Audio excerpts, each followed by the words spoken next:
দিনে আমরা সকাল সকাল গোসল করবো ইনশাআল্লাহ। আগে আগে মসজিদে যাব, পায়ে হেঁটে মসজিদে যাব এবং ইমামের কাছাকাছি বসার চেষ্টা করব। ইমাম সাহেবের খুতবা মনোযোগ সহকারে শ্রবণ করার চেষ্টা করব এবং খুতবা চলাকালীন কথাবার্তা বলবো না, কাউকে ডিস্টার্ব করব না। ইমামের সাথে নামাজ শেষ করব। নবী সাল্লাল্লাহু আলাইহি ওয়াসাল্লাম বলেছেন, প্রত্যেক পদক্ষেপের বিনিময়ে 1 বছরের নফল রোজা, 1 বছরের নফল নামাজের নেকি হবে ইনশাআল্লাহ। পারবো ইনশাআল্লাহ। 3 নাম্বার, জুমার দিনে 2টা ওয়াক্ত আছে। কয়টা? 2টা ওয়াক্ত। উলামায়ে কেরামের ইজতিহাদ, হাদিসে আছে একটা সময়, হাদিসে আছে একটা সময়। উলামায়ে কেরামের সালাফের ইজতিহাদ যে এটা দুটো হতে পারে, মানে এই সময়ও হতে পারে, এই সময়ও হতে পারে। যে সময়ে আপনি যে দোয়াই করবেন কবুল হবে ইনশাআল্লাহ। যে দোয়াই করবেন কবুল হবে ইনশাআল্লাহ। ভাইরা, 2টা ওয়াক্ত হচ্ছে, এক, যখন ইমাম সাহেব খুতবা শুরু করেন এই সময় থেকে নিয়ে নামাজ শেষ হওয়া পর্যন্ত এইটুক সময়ে দোয়া কবুল হবে ইনশাআল্লাহ। আমরা দোয়া কবুল হওয়ার ওয়াক্তগুলো জানি না, তাই দোয়া কবুলের জন্য এখানে ওখানে ধন্না দেই। অথচ জুমার দিনে আল্লাহ পাক আপনার দোয়া কবুল করার জন্য একদম হাজির। জুমার দিন যখন খুতবা শুরু হবে আপনি দোয়া করা শুরু করবেন মনে মনে। আর খুতবার দ্বিতীয় অংশে ইমাম সাহেব দোয়া করেন, খুতবার দ্বিতীয় অংশে ইমাম সাহেব দোয়া করেন, আমরা বুঝি না বলেই দোয়ায় আমিন পর্যন্ত বলি না। কি বলি না? এই হচ্ছে আমাদের জেনারেশনের অবস্থা। আমরা জানিও না যে কোনটা দোয়া। বাংলাদেশের 90% মানুষ জেনারেল ব্যাকগ্রাউন্ডের, তাদের মধ্যে বেশিরভাগ মানুষই জানে না যে কোনটা দোয়া হচ্ছে। আরেকটা কথা হচ্ছে, এগুলো যে দোয়া, এটা যদি মসজিদ কমিটিও জানতো, আমার ধারণা ইমাম সাহেবের চাকরি থাকতো না। না বুঝেই ঠিক বলছেন। ইমাম সাহেব দোয়া করে, আল্লাহুম্মা আইজ্জাল ইসলাম ওয়াল মুসলিমিন, বলেন আমিন। ইমাম সাহেব দোয়া করেন, আল্লাহুম্মা আইজ্জাল ইসলাম ওয়াল মুসলিমিন, আল্লাহ ইসলাম এবং মুসলমানদেরকে ইজ্জত সম্মান দান করো। বুঝলেন কি দোয়া করেন? আল্লাহ আপনি মুসলমানদেরকে আর ইসলামকে ইজ্জত এবং সম্মান দান করেন। তখন আমরা বলি আমিন। ওয়া আযিল্লাশ শিরকা ওয়াল মুশরিকিন, আল্লাহ শিরক এবং মুশরিকদেরকে আপনি জিল্লতি দেন, ধ্বংস করেন। বলেন ওয়া আযিল্লাশ শিরকা ওয়াল মুশরিকিন, শিরক এবং মুশরিকদেরকে অপদস্থ করো। আমরা বলি আমিন। ওয়া দাম্মির আ'দা'আদ-দ্বীন, আল্লাহ তোমার দ্বীনের শত্রুদেরকে তুমি শায়েস্তা করো। আমরা বলি কি? আমিন। ওয়া দাম্মির আ'দা'আদ-দ্বীন ওয়ানসুর ইবাদাকাল মুমিনিন, আল্লাহ তোমার মুমিন বান্দাদেরকে তুমি সাহায্য করো। ইমাম সাহেব বলেন, আল্লাহুম্মা উনসুর মান নাসারা দীন মুহাম্মদ সাল্লাল্লাহু আলাইহি ওয়াসাল্লাম, ও আল্লাহ মুহাম্মদ সাল্লাল্লাহু আলাইহি ওয়াসাল্লামের দ্বীনকে যারা সাহায্য করে তুমি তাদেরকে সাহায্য করো। আমরা বলি কি? আমিন। ওয়া খাযুল মান খাযালা দীন মুহাম্মদ সাল্লাল্লাহু আলাইহি ওয়াসাল্লাম, আল্লাহ যারা নবীর দ্বীনের সাথে দুশমনি করে তাদেরকে আল্লাহ তুমি ধ্বংস করো। আমরা কি বলি? এখন বলেন, এই দোয়ার অর্থ যদি বাংলাদেশের সবাই বুঝতো, তাহলে কি ইমাম সাহেব দোয়া করার সময় আমরা চুপ করে বসে থাকতাম, মোবাইল টিপতাম, একে অপরের সাথে গল্প করতে পারতাম মসজিদে? আর ইমাম সাহেবেরও কি চাকরি থাকতো? ইমাম সাহেবেরও চাকরি থাকতো? উনি বলছেন আল্লাহ ইসলামের দুশমনদেরকে ধ্বংস করেন, ইসলামের দুশমনদেরকে ধ্বংস করেন। আর কমিটিতেই বসে আছে তাগুত। সে যদি জানতো যে দোয়ার অর্থ কি, তাহলে তো চাকরি থাকতো না। শোনেন, ওয়াজ নসিহত অনেক শুনবেন, শুনেছেন জীবনে। যতক্ষণ পর্যন্ত আমরা তাগুতের সাথে কুফরি করতে পারছি না আর আল্লাহর সামনে আত্মসমর্পণ করতে পারছি না, ততদিন পরিপূর্ণ মুসলমান হতে পারি নাই। আমি রেফারেন্স দিয়ে কথা বলছি। আল্লাহ পাক সূরা বাকারায় আয়াতুল কুরসি নাজিল করেছেন 255 নম্বর আয়াত। কত নম্বর? যেটা প্রত্যেক ফরজ নামাজের পরে পড়তে হয়, ঘুমানোর আগে পড়তে হয়, এবং এটা আপনাকে হেফাজত করবে। আল্লাহ পাকের রহমতে একজন ফেরেশতা আপনাকে প্রোটেক্ট করবে। ঠিক তার পরে আয়াতটা পড়ে দেখছেন কখনো? আয়াতুল কুরসি কয়জন পড়েছেন? আপনার এর পরের আয়াতটা কয়জন পড়েছেন? এই দেখেন আপনার আয়াতুল কুরসির পরের আয়াতটা শুনেন। আল্লাহ পাক বলছেন, بعد أعوذ بالله من الشيطان الرجيم لا إكراه في الدين দিনের মধ্যে কোনো জবরদস্তি নাই কি নাই ভাই দিনের মধ্যে কোনো জবরদস্তি নাই قد تبين الرشد من الغي মানে সত্য মিথ্যা আলো অন্ধকার হক বাতিল স্পষ্ট হয়ে গেছে যেটা হেদায়েত আর যেটা গোমরাহি এটা স্পষ্ট হয়ে গেছে স্পষ্ট হয় নাই তারপর আল্লাহ বলেন মান ইয়াকফুর বিত-তাগুতি ওয়া ইউমিন বিল্লাহ ফাকাদ ইসতামসাকা বিল উরওয়াতিল উসকা এই আয়াতটা তো আমরা অনেকে জানি না আল্লাহ পাক বলেছেন মান ইয়াকফুর বিত-তাগুত যে বা যারা তাগুতকে অস্বীকার করলো বা তাগুতের সাথে কুফরি করলো ওয়া ইউমিন বিল্লাহ এবং আল্লাহর প্রতি ঈমান নিয়ে আসলো ফাকাদ ইসতামসাকা বিল উরওয়াতিল উসকা সে ব্যক্তি একটা শক্ত রশি আঁকড়ে ধরলো লাম ফিসামা লাহা যেটা কখনো ছিঁড়ে যাবে না ইনশাআল্লাহ তাহলে আল্লাহ পাক এই আয়াতে বলছেন আপনাকে তাগুতের সাথে কুফরি করতে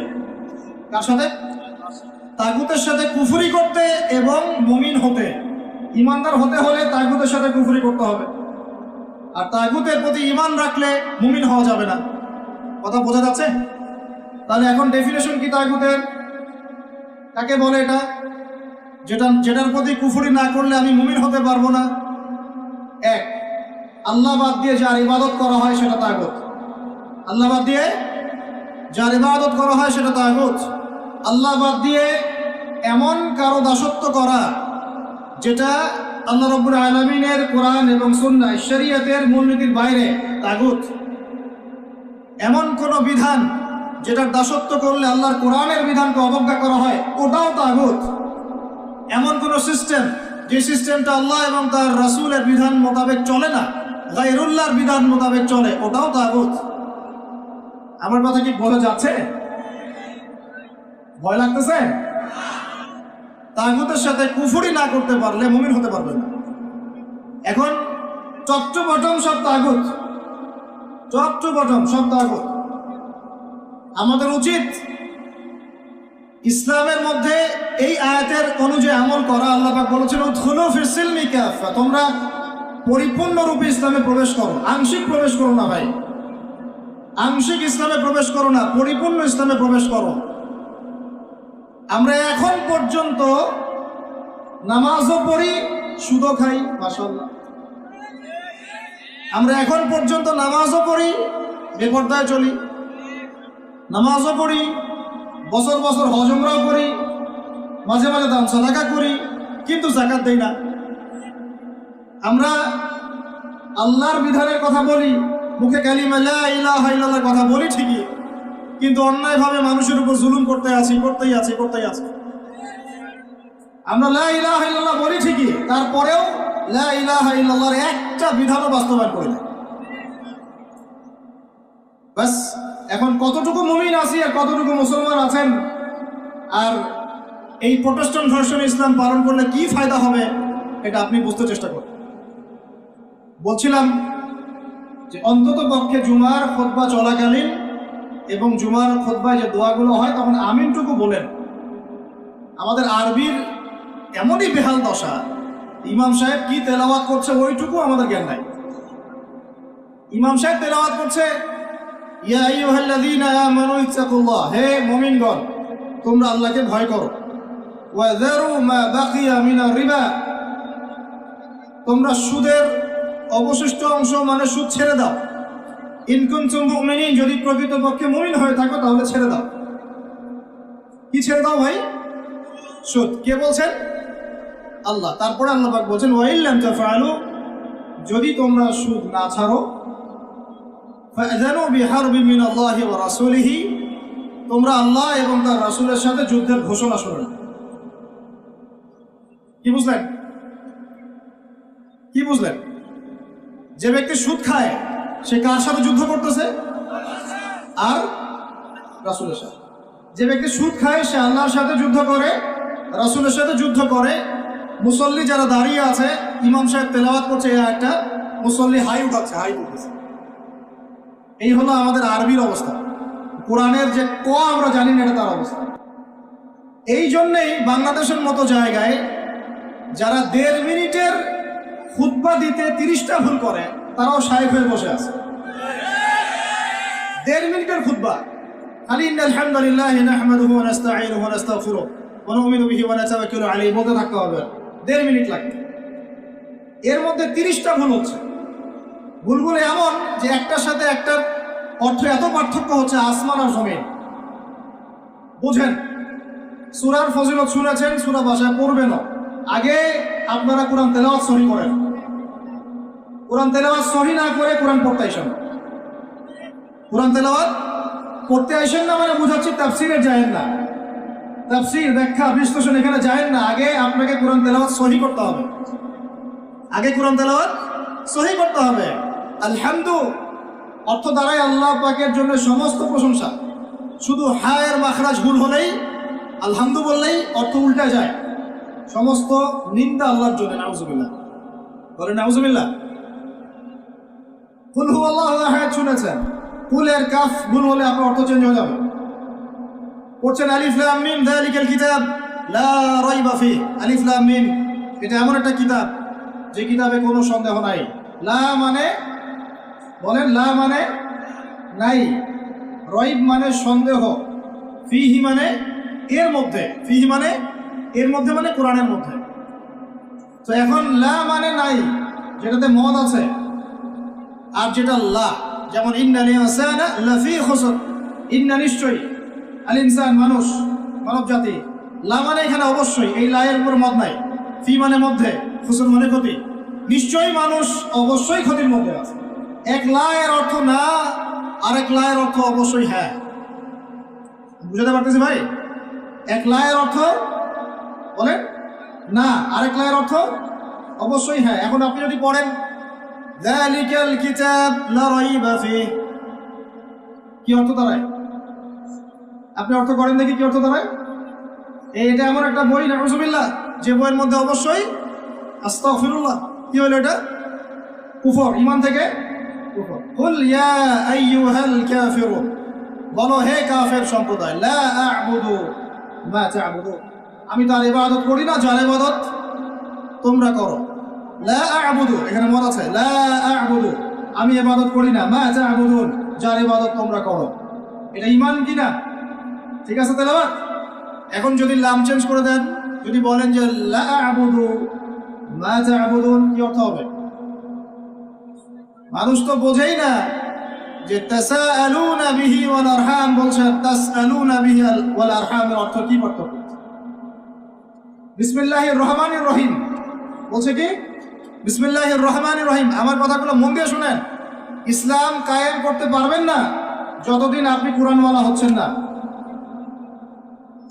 কথা বুঝতে পারেন নাই? ইসলাম কায়েম করতে পারবেন না যতদিন কোরআনওয়ালা হচ্ছেন না। আর কোরআনওয়ালা, হাদিসওয়ালা, সুন্নতওয়ালা ততদিন হতে পারবেন না যতদিন বিশুদ্ধ করে তেলাওয়াত করা শিখছেন।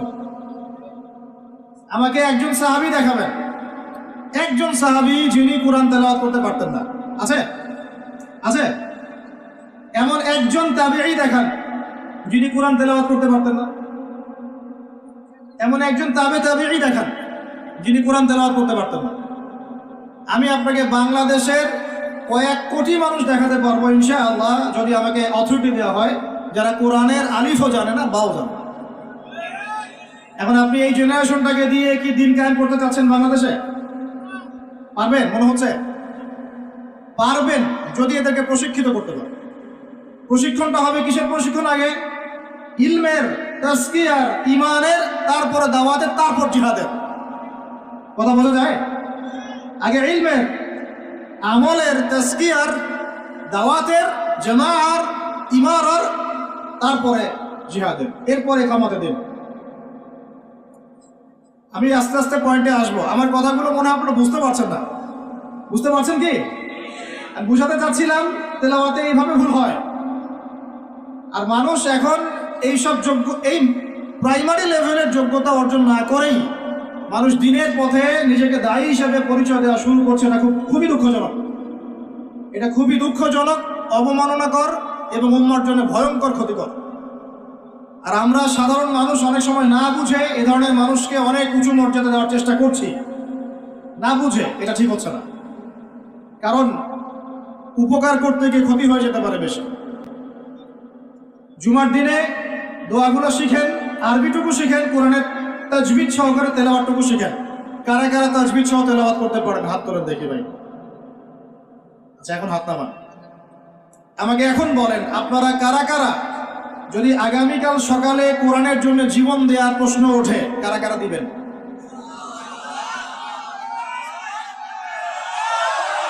হাত নামান, হাত নামান।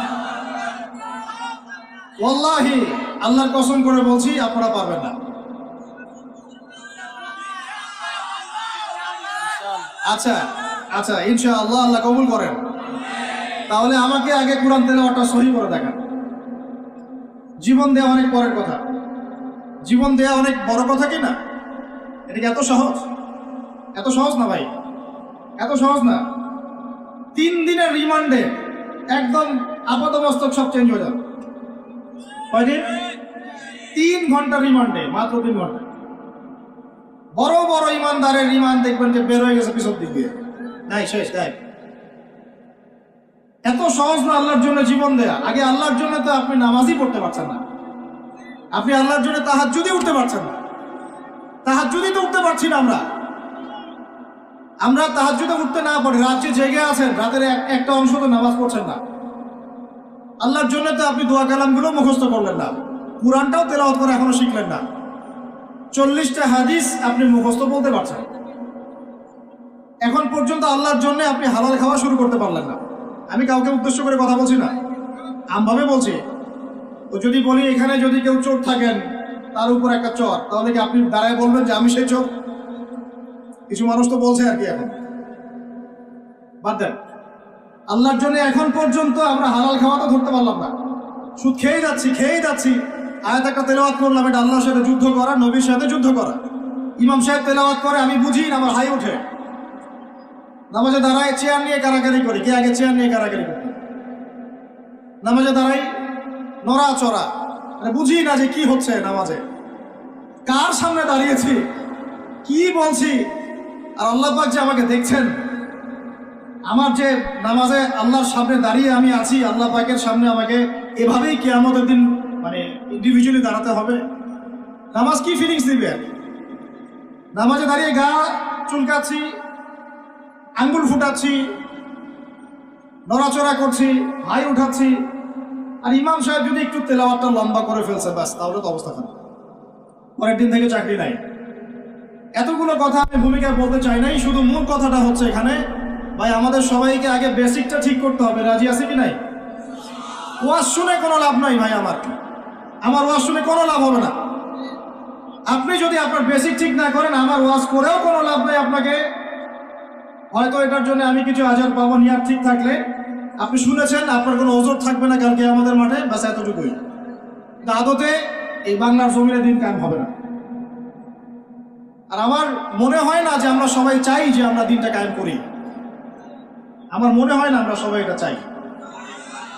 গুটি কয়েক কিছু মানুষ চায়, বাকিরা মনে করে কি দরকার এত ঝামেলায় যাওয়ার, কি দরকার, ভালোই তো আছি, স্ত্রী সন্তান বউ বাচ্চা নিয়ে আসি, চাকরি বাকরি করছি, ব্যবসা বাণিজ্য করছি, খাচ্ছি যাচ্ছি, এভাবেই কবরে যাব। কয়জন ফিকির করে যে আমি একটা তাফসির লিখে যাই, বা একটা বই লিখে যাই, বা আমি অ্যাটলিস্ট কিছু হকের কথা বলে যাই, বা আমি অ্যাটলিস্ট একটা অ্যাসোসিয়েশন ফর্ম করি, দিনের জন্য কিছু করি, বা আমি অ্যাটলিস্ট একটা মসজিদ মাদ্রাসা করে তুলি, বা আমি যুবকদেরকে শিক্ষিত করার জন্যে বা দিনের পথে আনার জন্য কোনো ফিকির করি, বা আমি আলেমদেরকে একসাথে করার একটা ফিকির করি। কয়জনের এই ফিকিরগুলো থাকে? আসলে সেলফি, ভিডিও, ছবি, এই মানে বাহ্যিক আবেগ, এগুলো দিয়ে ভাই কিচ্ছু হবে না। আমার আগেও এখানে বসে বসে, এরকম মঞ্চে বসে বসে বহু বরেণ্য ওলামায়ে কেরাম ওয়াজ করে গেছেন বাংলার মাটিতে, এবং তাদের অনেকেই কারাগারে চলে গেছেন। বহু মানুষ তাদের ওয়াজ শুনে ঠিক বলতো, গরম গরম বক্তব্য দিতেন, এবং মানুষও ঠিক বলতেন। জনগণও তাকে আর উস্কে দিত যেন সে আরো গরম বক্তব্য দেয়। হ্যাঁ, বিশ্বাস করেন, বিগত তারা যখন নাই, বিগত 1 বছর, 2 বছর, 3 বছর, 4 বছর, 5 বছর চলে যায়, ওই ঠিক বলা জনগণ একবারও তাকে খোঁজ দিতেও যায়নি,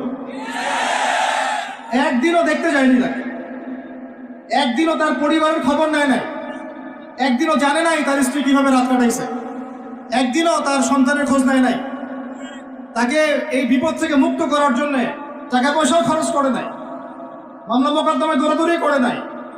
আমরা ফ্যান্টাসিতে দিন কায়েম করতে পারবো। আমার কথা একটু তিক্ত, কিন্তু কথাগুলো বাস্তব। আজ না হোক কাল বুঝবেন ইনশাআল্লাহ, আজ না হোক কাল বুঝবেন ইনশাআল্লাহ। এখন 2023 সাল চলছে, 1444 হিজরি চলছে। 1444 মানে নবী সাল্লাল্লাহু আলাইহি ওয়াসাল্লাম 1444 বছর আগে দিন কায়েম করে চলে গেছেন পৃথিবীতে। 1444 বছর পর এসে আমরা এগুলো নিয়ে কথাবার্তা বলছি। আমরা জানি না আমাদের সামনে জাতিগতভাবে, বৈশ্বিকভাবে আর এমনিতেই ইউনিভার্সাল কতটুকু সময় বাকি আছে, আমরা এটা জানিও না।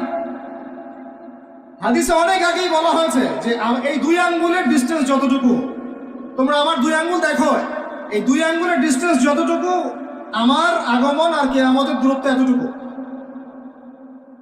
নবীজি অনেক আগে বলেছেন যে আসর থেকে মাগরিব সময়টার উদাহরণ, মিসাল হচ্ছে আসর থেকে মাগরিব। এইভাবে দিন কায়েম হয় না।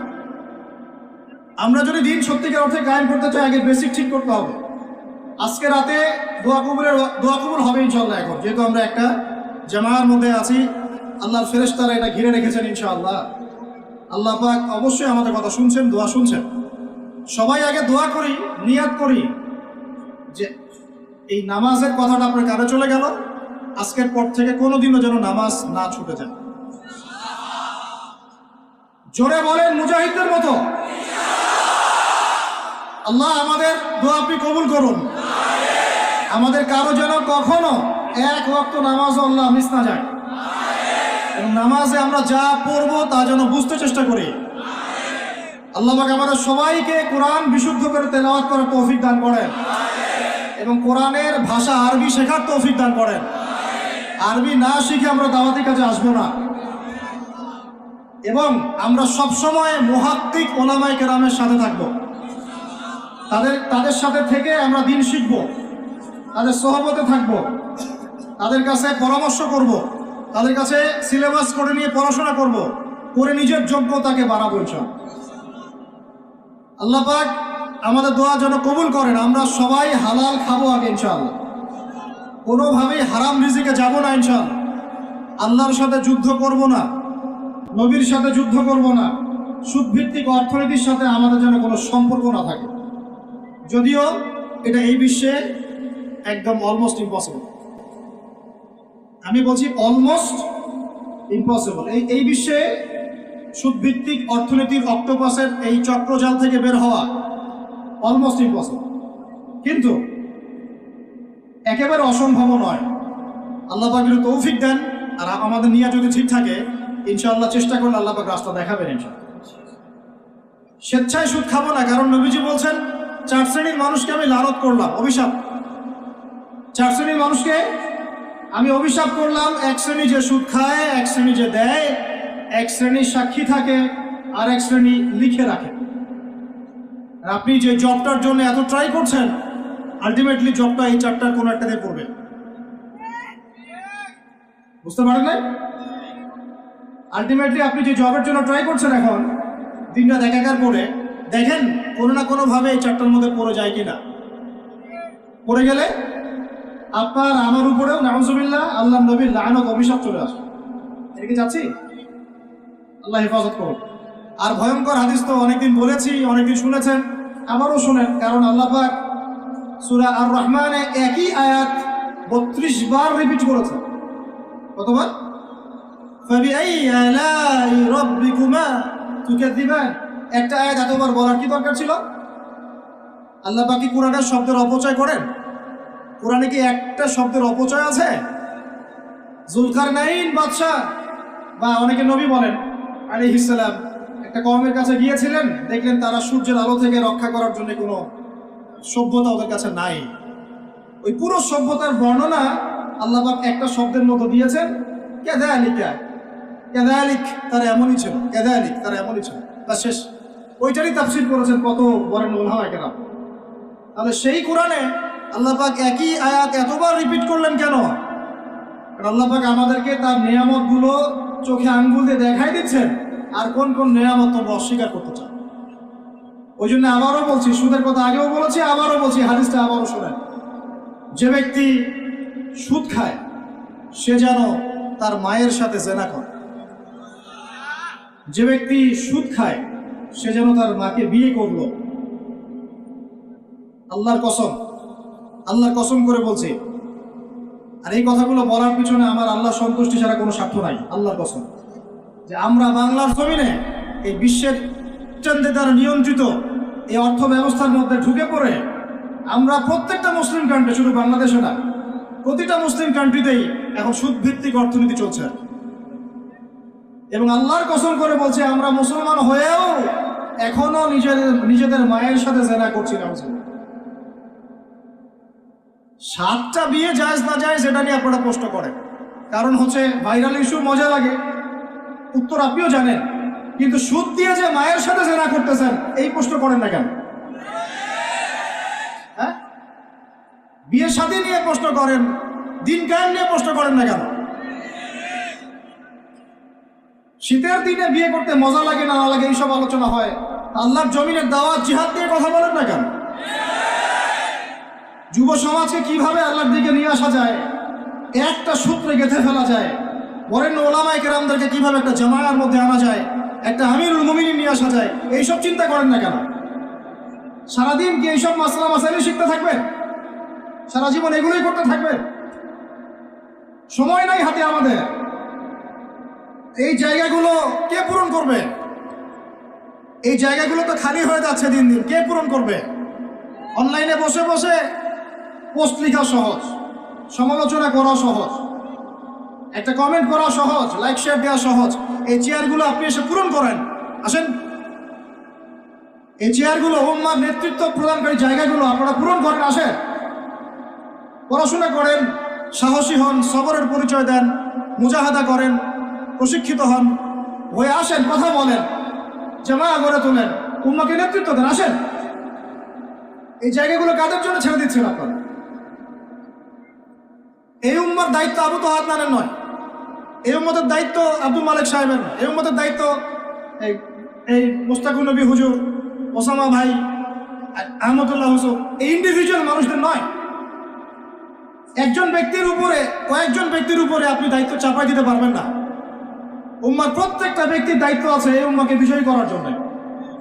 আপনি চিন্তা করেন, আয়নার সামনে দাঁড়ান, আয়নার সামনে দাঁড়াই চিন্তা করেন না যে সারাটা জীবনে 30-32 বছর বয়স হয়ে গেল, 40-50 হয়ে গেল, এই উম্মা আপনার কাছ থেকে কি পেয়েছে এখন পর্যন্ত? এই উম্মা আপনার কাছে কি পেয়েছে? কয়টা বই পেয়েছে? কয়টা লেকচার পেয়েছে? কয়টা অ্যাসোসিয়েশন পেয়েছে? কয়টা ইকোনমিক প্রজেক্ট পেয়েছে? কয়টা জামা, কয়টা ইমারা, কয়টা দাওয়া, কয়টা মসজিদ, কয়টা মাদ্রাসা, কি পেয়েছে উম্মা আপনার কাছে? আমি আপনার কলবে আঘাত করতেই আসছি। আমার কথায় আপনি আঘাত পাবেন আমি জানি। এই আঘাতটা আপনাকে আল্লাহর পথে নিয়ে আসবে ইনশাআল্লাহ। এই আঘাতটা ইনশাআল্লাহ আমাদের এই তরুণ ভাইদেরকে আল্লাহর পথে নিয়ে আসবে ইনশাআল্লাহ। সাহসী মানুষদের মতো বলেন ইনশাআল্লাহ। এই আওয়াজগুলা ইনশাআল্লাহ আমাদেরকে আল্লাহর পথে নিয়ে আসবে ইনশাআল্লাহ। প্রত্যেক ঘরে ঘরে একজন করে হাফেজ তৈরি করেন, প্রত্যেক ঘরে ঘরে একজন দিনদার মেয়েকে বিয়ে করেন, প্রত্যেক ঘরে ঘরে যে বাচ্চাগুলো হবে এই বাচ্চাগুলোকে ইসলামী শিক্ষায় শিক্ষিত করেন, প্রত্যেক ঘরে ঘরে অন্তত একটা করে আলেম তৈরি করেন। একটা আইয়ুবী দেন আমাদেরকে, একটা খালিদ বিন ওয়ালিদ দেন, একজন আপনি আমাকে ওমর ইবনে খাত্তাব দেন, একজন মুসআব বিন উমাইর দেন, একজন খুবাইব দেন, একজন মুসা বিন নুমাইর দেন। কাদের নাম বলবো? একজন তারিক বিন জিয়াদ দেন, একজন বিন কাসিম দেন। একটা সন্তান দেন আমাদের, একটা সন্তান মানুষ করেন। একটা 10টা-20টা বাচ্চা নিচ্ছি, একটাও মানুষ হয় না। আলেম পরিবারের সন্তান মুদিখানার দোকানে ব্যবসা করে কেন খাবেন আপনি? আপনার এই উম্মতের উপর দায়িত্ব আছে। আমাদের দায়িত্ব খালি মধু বিক্রি করা, দাড়ি টুপি বিক্রি করা, আতর বিক্রি করা? ইসলামের দিকে আসার সাথে সাথেই কেন আপনার এদিকে চলে যান? উম্মাকে কে নেতৃত্ব দিবে? আমরা দিব? আমাদের কোনো ক্ষমতা আছে? আমাদের কোনো জ্ঞান আছে? আমাদের কোনো সেই যোগ্যতা আছে? আমাদের দিকে আঙ্গুল তুলতে পারবেন আপনি? কারণ আল্লাহর কসম আল্লাহর জমিনে সবচেয়ে গুনাহগার বান্দা আমরাই। যদি আমরা সত্যিকারের নেতৃত্ব প্রদান করার যোগ্যতা অর্জন করতে পারতাম, এতদিনে আমাদের হাতে দিন বিজয় হয়ে যেত।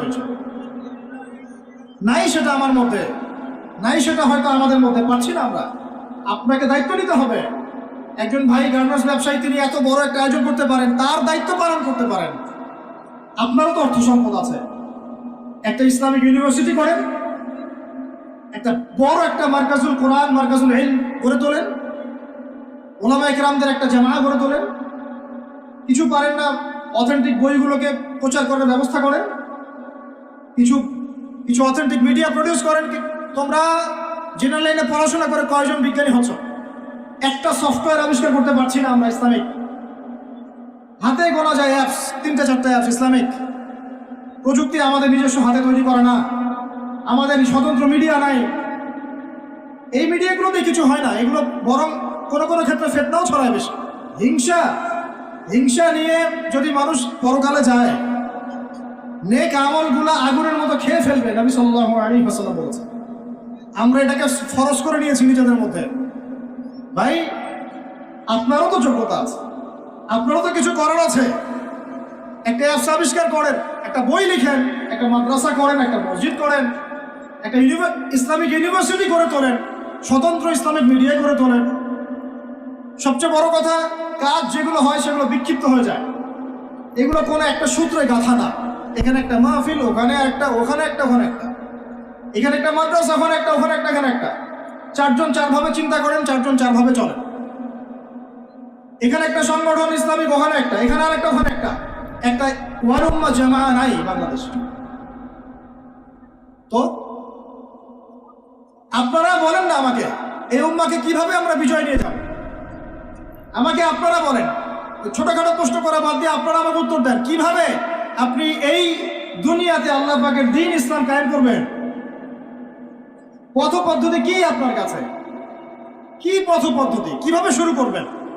তারপরে কি, তারপর কি, তারপর কি, তারপর কি? গন্তব্য কোথায়? আর আমি বলি আপনাদেরকে, গন্তব্য কোথায়? আমাদের গন্তব্য কোথায়?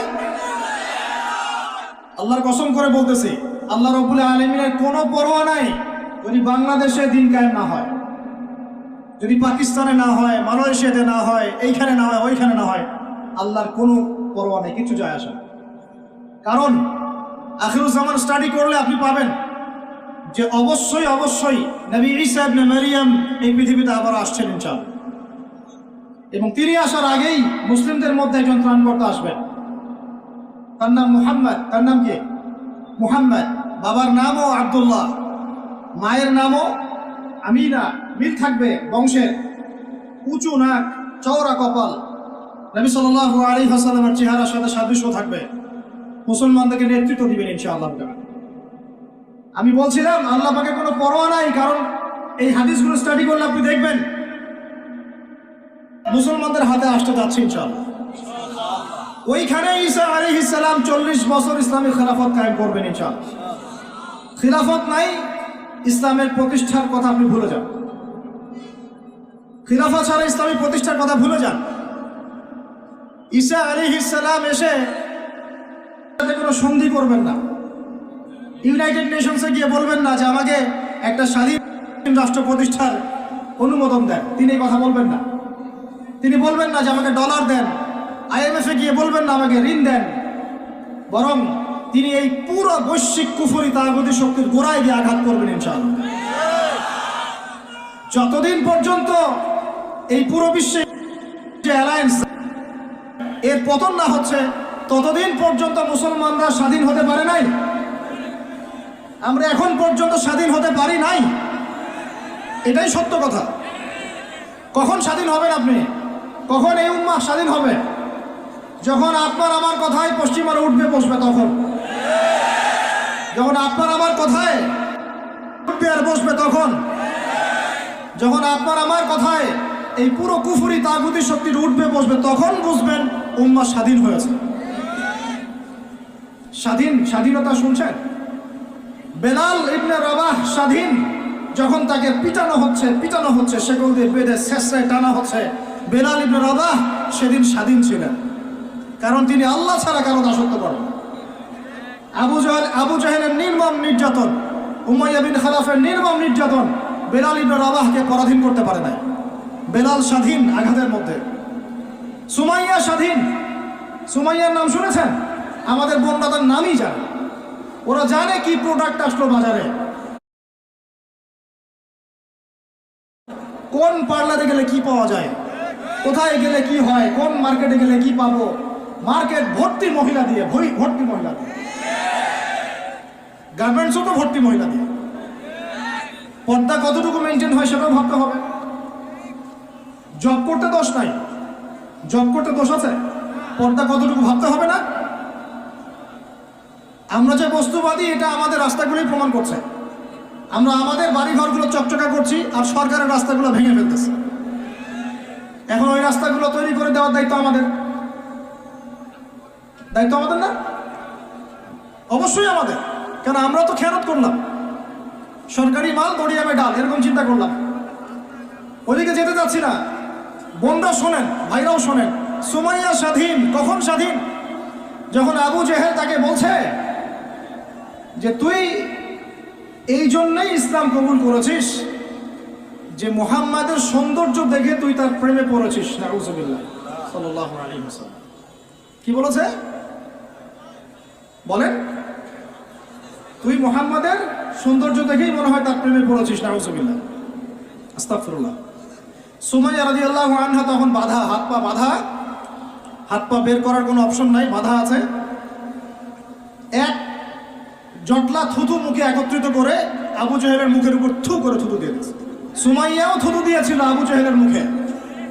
এবার আবু জেহেল কি করেছে শুনেন। আবু জেহেল তার কাছে একটা বর্ষা ছিল, বর্ষা চেনা যায়, বর্ষা সামনের অংশ চোখা, এটা দিয়ে সুমাইয়া রাদিয়াল্লাহু আনহার লজ্জাস্থানে আঘাত করে তাকে শহীদ করে দিয়েছে। ব্যথা অনুভব করলেন না? আমি জানি করেন নাই, কারণ সুমাইয়া আপনার কেউ না, সুমাইয়া আপনার কেউ না, সুমাইয়া আমার বোন না, সুমাইয়া আমার স্ত্রী না, সুমাইয়া আমার মা না, সুমাইয়া আমার খালা ফুফু চাচি মেয়ে কেউ না। এই কারণে আমাদের আঘাত লাগে না। যদি আমাদের এই দেহটা যে অবশ, আমাদের উম্মার যে দেহটা যে অবশ, এটা তো বোঝা যায় চলমান বিশ্ব রাজনীতি দেখলেই। বিশ্বের যে কোনো জায়গায় মুসলিমরা আঘাত পাচ্ছে, মার খাচ্ছে, নির্যাতিত হচ্ছে, দোয়াও তো মুখ দিয়ে বেরো হয় না, হয় না? তাদের স্মরণে একদিন কেউ রোজা রেখে একটু দোয়াও করে না, নামাজে একটু দোয়াও করে না, দুইটা কথাও বলে না, কোনো মানববন্ধন নাই, কোনো প্রতিবাদও নাই, কিছুই নাই। মানে পুরো দেহটাই প্যারালাইজড, শেষ, অবশ, অবশ অনুভূতি। আর প্রত্যেকটা বর্ডার এক একটা অনিকেট প্রান্তর, যেখানে অনুভূতিগুলোর ব্যবচ্ছেদ করা হয়েছে, ফিলিংসগুলোকে ব্যবচ্ছেদ করে ফেলে দেওয়া হয়েছে, ফিলিংস নাই। সুমাইয়ার কথা শুনে আমাদের লাগলো না, কারণ সুমাইয়া আমার মেয়ে না, আমার মেয়ে আয়েশা তো আর না, আমার মেয়ে মারিয়াম তো আর না, আমার ছেলে ওমর উসমান তো আর না। সুমাইয়া তখন স্বাধীন, যখন তাকে বর্ষায় শহীদ করা হলো, সে স্বাধীন, জান্নাতে চলে গেল। জুলাইবিস একজন সাহাবী ছিলেন, ছোটখাটো মানুষ, ইসলাম কবুল করে আসছেন। খায়বার যুদ্ধের দিন নবী সাল্লাল্লাহু আলাইহি ওয়াসাল্লাম তার হাতে তাকে তলোয়ার দিয়েছেন এবং তাকে যুদ্ধে মানে অগ্রগামী যে সৈনিকরা থাকে প্রথম কাতারের দিকে, সেখানে থাকার মানে চান্স দিয়েছেন। তাকে মানুষ বিয়ে করতে চাইতো না, কারণ তার চেহারা সুরত খুব একটা ভালো লাগে না, বংশ নিচু, মানুষের একটা থাকে না প্রেস্টিজ ইস্যু। তার মনে কষ্ট। নবী সাল্লাল্লাহু আলাইহি ওয়াসাল্লাম একদিন প্রস্তাব পাঠালেন তাকে চিঠি দিয়ে, যে তুমি এই চিঠিটা নিয়ে অমুক গোত্রে যাও, গিয়ে বলো যে আমি বলেছি তোমাকে যেন মেয়ে দেয়। তখন তারপরেও মেয়ে দিতে যাচ্ছে না, কিন্তু সেই মেয়ে শুনেছে নবী সুপারিশ করেছে, আমার যৌবনের উপর ধিক্কার যদি আমি এই সুপারিশ না রাখি। তিনি বললেন জুলাইবিস যেমনই হোক চেহারা, আমি তাকে বিয়ে করতে রাজি আছি। তিনি বিয়ে করলেন, সংসার হলো, শুরু হলো। এই সাহাবী খায়বার যুদ্ধে শহীদ হলেন। নবী সাল্লাল্লাহু আলাইহি ওয়াসাল্লাম তার চারপাশে দেখলেন, তার চারপাশে 12 জন ইহুদির লাশ পড়ে আছে। কয়জন? একাই 12 জনকে হত্যা করেছে এই সাহাবী। সুবহানাল্লাহ। আল্লাহর নবী তাকে নিজের হাতে কোলে নিয়েছেন, কোলে মানে তার দেহটা এরকম ছিল আর কি, খুব লম্বা চওড়া না, নিজের হাতে কোলে নেওয়ার মতো নিয়ে নিজ হাতে তিনি তাকে দাফন করলেন আর বললেন যে আমার এই সাহাবীর জন্যে হুরেন ঈনরা তাদের দরজা খুলে দিয়েছেন। তিনি তখন স্বাধীন। স্বাধীন ওমর ইবনুল খাত্তাব তখন স্বাধীন। কখন স্বাধীন? ওমর রাদিয়াল্লাহু আনহু যে কোরআন খুলে সূরা তাহা পড়ছেন, তাহা পড়তে পড়তে তার ভিতরে ফিলিংস চলে আসলো যে না, এটা আল্লাহর পক্ষ থেকে আসছে। তিনি বলছেন, খুযুনি ইলা রাসূলিল্লাহি ওয়া আসহাবিহি, আমাকে আল্লাহ রাসূলের কাছে নিয়ে চলো, তার সাহাবীদের কাছে নিয়ে চলো। তাকে নিয়ে যাওয়া হলো। ভিতরে হামজা ছিলেন রাদিয়াল্লাহু আনহু, তাকে টেনে নিয়ে আসলেন ভিতরে। বলছেন, তরোয়াল নিয়ে আসছো কি জন্য? হ্যাঁ, আলা তানতাহি হাত্তা ইয়াজআল আল্লাহু বিকা কারিয়া, ততক্ষণ পর্যন্ত কি তুমি ক্ষান্ত হবে না যতক্ষণ আল্লাহর গজব না আসছে তোমার উপরে? ওমর ইবনে খাত্তাব বলছেন, ইয়া রাসূলুল্লাহ, হে আল্লাহর রাসূল, জিতুকা উমিনু বিল্লাহি ওয়া রাসূলিহি, আমি আপনার কাছে এসেছি আল্লাহ এবং আপনার প্রতি ঈমানদার হয়ে এসেছি। ওয়া বিমা জিতা বিহি মিন ইনদিল্লাহ, এবং আপনি আল্লাহর পক্ষ থেকে যা নিয়ে এসেছেন এই কোরআনের প্রতি ঈমানদার হয়েই আমি আপনার কাছে এসেছি। আশহাদু আল্লা ইলাহা ইল্লাল্লাহ ওয়া আশহাদু আন্না মুহাম্মাদান আবদুহু ওয়া রাসূলুহু, কালিমা পড়লেন, মুসলিম হলেন, স্বাধীন হলেন। আগে পরাধীন ছিল। বুঝতে পারছেন না কথা? এরপরে তিনি সবার দরজায় গিয়ে নক করলেন। আবু জাহেলের বাসায় নক করে বলছেন, হাল আলিমতা আন্নী কদ আসলামত, তুমি কি জানলা যে আমি ইসলাম কবুল করেছি? আবু জাহেল, তুমি কি জানলা, শুনলা যে আমি ইসলাম কবুল করেছি? আরেকজনের বাসায় যান, উমাইয়া বিন খালাফ, হাল আলিমতা আন্নী কদ আসলামত, তুমি কি জানলা আমি ইসলাম কবুল করেছি? ওয়াত্তাবা'তু মুহাম্মদ সাল্লাল্লাহু আলাইহি ওয়াসাল্লাম, আমি আল্লাহ রাসূলের ইত্তেবা করেছি।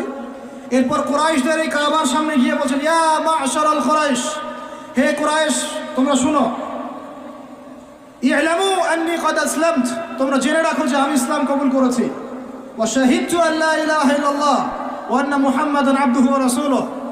এবার কুরাইশরা গিয়ে তার উপর আক্রমণ শুরু করলো। 40 জন 50 জনকে তাকে জাপটে ধরতেছে, তিনি একাই লড়তেছেন সবার সাথে। একজন এসে পরামর্শ দিচ্ছেন, ওই যে আপনারা যারা হিকমতের দোহাই দিয়ে কাপুরুষতাকে আড়াল করতে চান তারা শুনেন ওয়াজটা ভালো করে। যারা হিকমতের দোহাই পেরে কাপুরুষতাকে আড়াল করতে চান তারা শুনেন।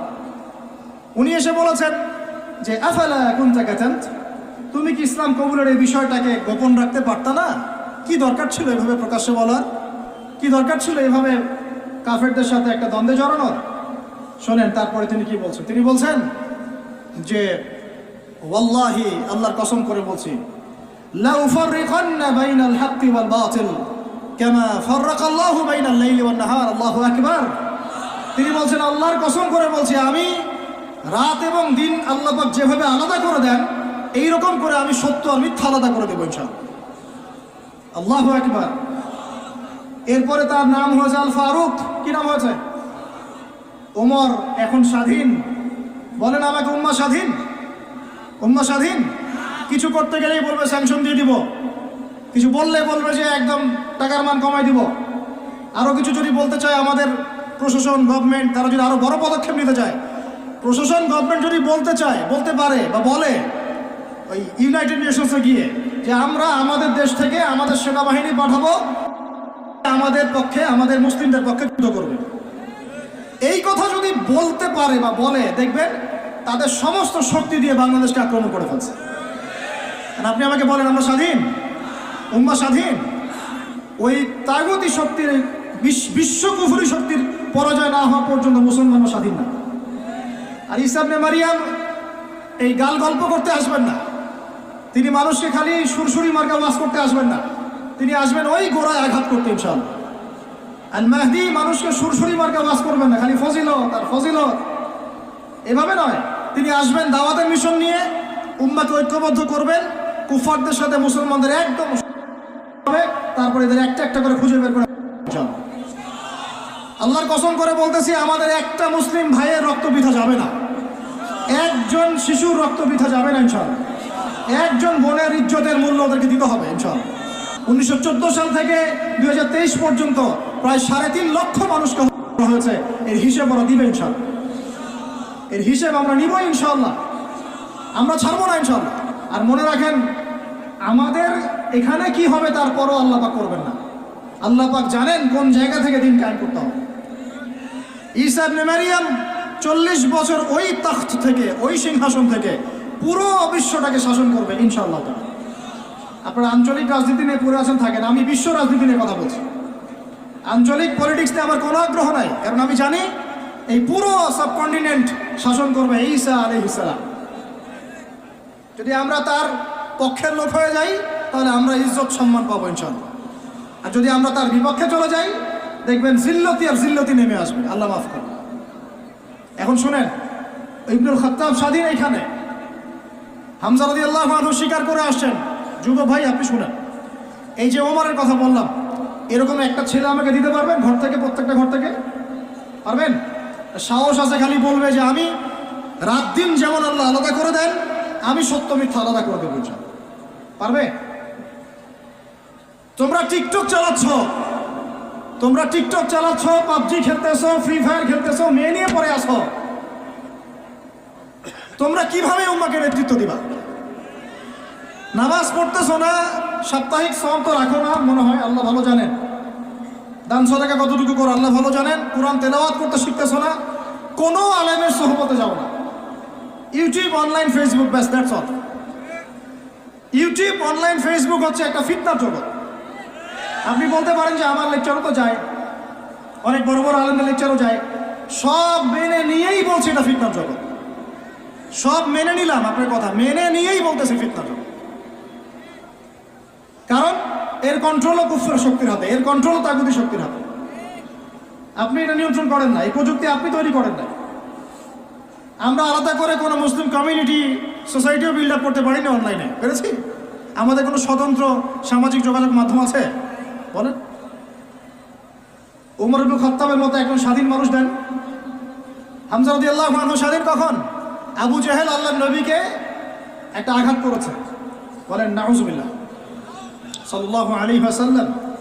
আপনারা তো জানেন তার পিঠের মধ্যে উঠে নাড়ি ভুড়ি দেওয়া হয়েছে, চাপানো হয়েছে। তো এই দৃশ্য একজন দাসী দেখেছে।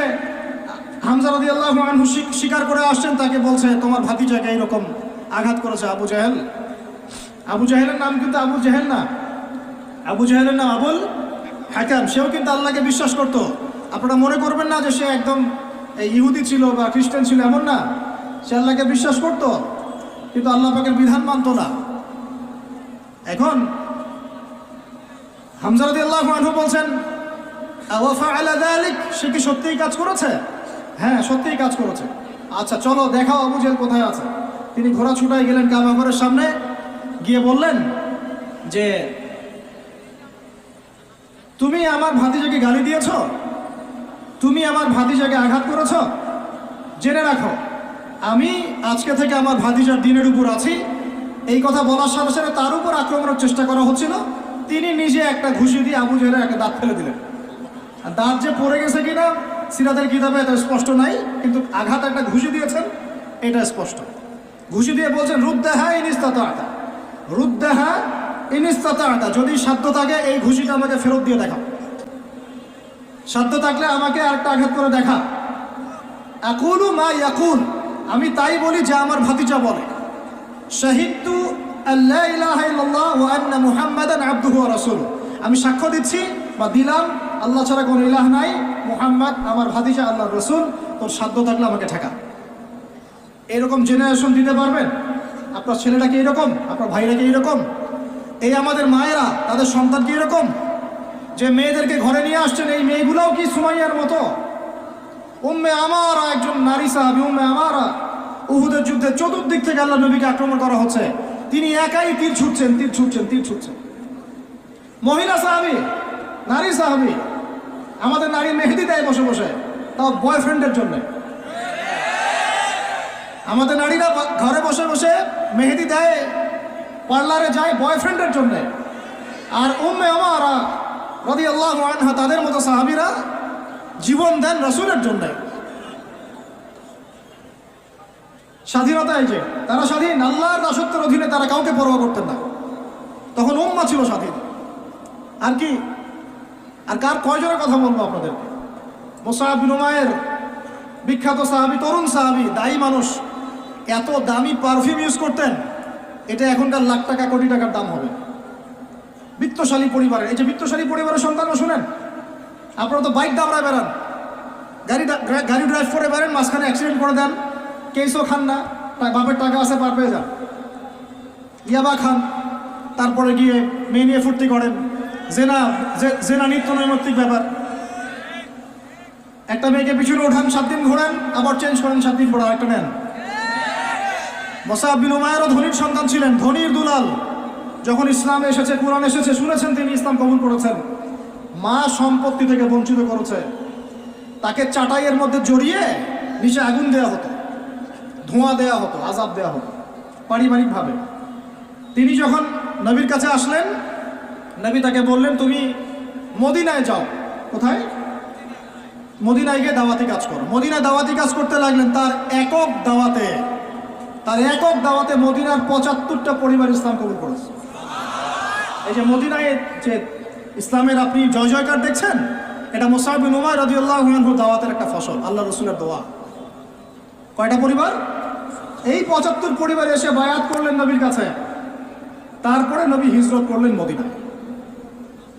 এমনি এমনি হয়নি, এগুলো প্রেক্ষাপট। ওই মুসআব বিন উমাইর রাদিয়াল্লাহু আনহু উহুদের যুদ্ধে শহীদ হচ্ছেন, তার গায়ে তখন 50টার বেশি তরবারের আঘাত আছে। কয়টা বেশি? তার মাকবারা ওখানেই আছে, দেখে আসেন। তিনি স্বাধীন। সকালবেলা যুদ্ধ হচ্ছে। ওই সময়ে পৃথিবীতে যারা ওই সময় যুদ্ধ করছেন মুসলিমদের পক্ষে, আল্লাহর জমিনের মধ্যে সবচেয়ে শ্রেষ্ঠ মানুষ তারা, সবচেয়ে শ্রেষ্ঠ জীবন, শ্রেষ্ঠ মৌত। ওখানে তারা উঠবেন, তখন তাদের গা থেকে মেশকাম্বরের ঘাম ছুটতে থাকবে। মারেফত থাকলে আপনিও পাবেন, অন্তরের মধ্যে কলুষতা থাকলে আপনি পাবেন না, তো স্বাভাবিক। এখন মুসআব বিন উমাইর কি পরাধীন না স্বাধীন? বলেন, তিনি কি পরাধীন না স্বাধীন? স্বাধীন। মুসআব বিন উমাইর। আরেকজনের কথা শুনেন, বলতে থাকলে আপনাদের সারা রাত ফজর হয়ে যাবে। জাফর ইবনে আবি তালেব নাম শুনেছেন? জাফর ইবনে আবি তালেব শোনেন, এটা শোনেন। অনেকে অনেক দলিল দেয়, এই দলিলগুলো শুনেন, এগুলোও শোনেন। 3টা গোত্র ছিল মদিনায়। কয়টা ভাই? একটা বনু কুরাইজা, বনু কাইনুকা, বনু নাজির। বনু কুরাইজা, বনু কাইনুকা, বনু নাজির, এই 3টা গোত্রের সাথে আমাদের চুক্তি ছিল। আমরা একটা সনদের মধ্যে ছিলাম। গাদ্দার, এরা সনদ ভঙ্গ করলো, ঠিক যেমন করে তারা এখন করছে এইভাবে। সনদ ভঙ্গ করলে বনু কাইনুকার বাজারে আমাদের এক মহিলা সাহাবী দিনী বোন গিয়েছেন হাজতে, সোনার দোকানে। ইহুদি তাকে বলছে নিকাব খোলো, সে নিকাব খুলছে না, খুলবে না। ইহুদি দুষ্ট, ষড়যন্ত্র করে তার কাপড়ের একটা অংশ রশি দিয়ে গিট বেঁধে দিয়েছে। আমাদের দিনী বোন উঠতে গিয়েছেন, সদর একটু খুলে গেছে, নাউজুবিল্লাহ। চিৎকার করে উঠেছেন। পাশে ছিলেন এক আমাদের আনসারী সাহাবী, আওয়াজ শুনেছেন। সেই আওয়াজ শুনে এক মুহূর্ত দেরি করেন নাই, মদিনায় ফিরে এসে নবীর কাছে পারমিশনও চান নাই। বুঝেন, দলিল বুঝেন। তিনি এক মুহূর্ত দেরিও করেন নাই, মদিনায় ফিরে গিয়ে নবীর কাছে পারমিশনও নেন নাই। তার কাছে একটা খোলা তরোয়াল ছিল, বের করেছেন, একটা কোপ দিয়ে সাহসীদের মতো বলেন আল্লাহু আকবার। আমি দলিল দিচ্ছি আপনাকে, এই সাহাবী নবীকে গিয়ে জিজ্ঞাসা করেছেন, পরামর্শ নিয়েছেন। তার সামনে তার বোনকে এইভাবে টিস করা হয়েছে, এক মুহূর্ত দেরি করেন নাই, গর্দান। এবার ওই সাহাবীর উপর আক্রমণ করে ওই সাহাবীকে শহীদ করে দিয়েছে। নাই, শেষ, উনাকে ফেলেছেন। তারপর এই কেসটা নবীর দরবারে আসলো। নবীর দরবারে আসার পরে নবী সাল্লাল্লাহু আলাইহি ওয়াসাল্লাম সাহাবীর ব্যাপারে কোনো সমালোচনা তো করলেনই না। সাহাবী, তুমি ভুল করেছো, আমাকে জিজ্ঞেস করো নাই, আমার পরামর্শ কেন নাও না, এগুলো তো বললেনই না। বরং তার অন্যান্য সাহাবীদেরকে বললেন, সবাই যুদ্ধের বর্ম পরে বের হও, বনু কুরাইজা, বনু কাইনুকাকে আক্রমণ করতে হবে। ওই উম্মার সাথে এই উম্মার কোনো সম্পর্ক আছে? ওই আরবের সাথে এই আরবদের কোনো সম্পর্ক আছে? ওই স্বাধীনতার সাথে এখনকার এই পরাধীনতার কোনো সম্পর্ক আছে? এরপরে আপনারা ফ্যান্টাসি নিয়ে পড়ে আছেন।